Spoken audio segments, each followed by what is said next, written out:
मैं समझता हूँ ये अपने आप में बहुत गंभीर मामला है। अगर महिलाओं के खिलाफ इस प्रकार की बातें हो रही हैं, जो कर्मचारी वहां पर है उनको प्रताड़ित किया जाता है, तो मुख्यमंत्री जी को इस बात का संज्ञान लेना चाहिए। लेकिन यह भी संभव है कि मुख्यमंत्री के इशारे पर ही अधिकारी कर रहे हैं और हार्मोनी ऑफ पाइन के संदर्भ में ये सारी बात ध्यान में आई है और उन महिलाओं को, महिला अधिकारियों को जिस प्रकार की प्रताड़ित करके जो धमकी दी जा रही है कि आपके मोबाइल जो है वो सर्विलेंस पर है और इसलिए हमें संदेश मत दीजिए, कॉल मत करिए। इन सारी बातों का संदेश बड़ा साफ है कि जो पुलिस विभाग में ही जब कर्मचारी, अधिकारी जो है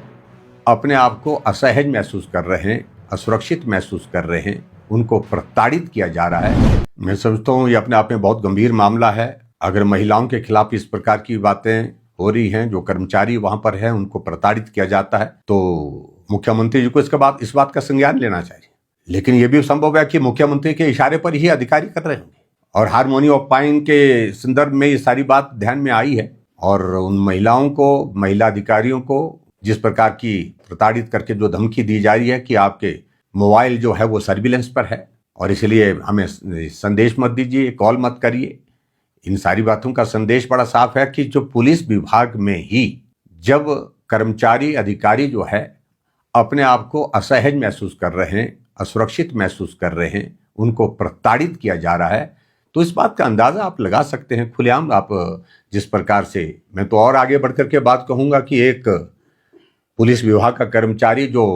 गुड़िया कांड से संबंधित जिसने बड़े महत्वपूर्ण जो जानकारी जो है सूरज हत्याकांड के संदर्भ में उपलब्ध कराई थी, उसने बार बार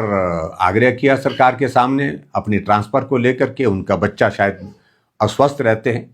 लेकिन जब उनकी बात नहीं सुनी गई तो उन्हें उचित समझा कि मैं राज्यपाल महोदय जी के पास जा करके भी अपनी बात कहूंगा और मुझे लगता है कि कोई भी गलत बात नहीं है और उनके खिलाफ कार्रवाई करके सस्पेंड कर दो। राज्यपाल के वहां पर लोक भवन का उसमें जिक्र किया है, लोक भवन में क्यों गए ये ट्रांसफर के ऑर्डर में जिक्र किया है, ये बड़ा दुर्भाग्यपूर्ण है। सस्पेंशन किया है, उनका सस्पेंशन का बेस ये बनाया कि लोक भवन में जाकर के आप मिल करके आए राज्यपाल महोदय जी को और वहां आप कैसे चले गए। इन सारी चीजों को लेकर के मुझे लगता है कि जो व्यक्ति प्रताड़ित था, परेशान है, अपनी बात को कानूनी तौर पर कहीं भी रख सकता है, किसी के पास भी रख सकता है, न्याय के लिए बात कह सकता है और इस प्रकार से उनको सस्पेंड करना बहुत ही अन्यायपूर्ण जो है वो काम सरकार ने किया। किसी के पास भी रख सकता है, न्याय के लिए बात कह सकता है और इस प्रकार से उनको सस्पेंड करना बहुत ही अन्यायपूर्ण जो है वो काम सरकार ने किया।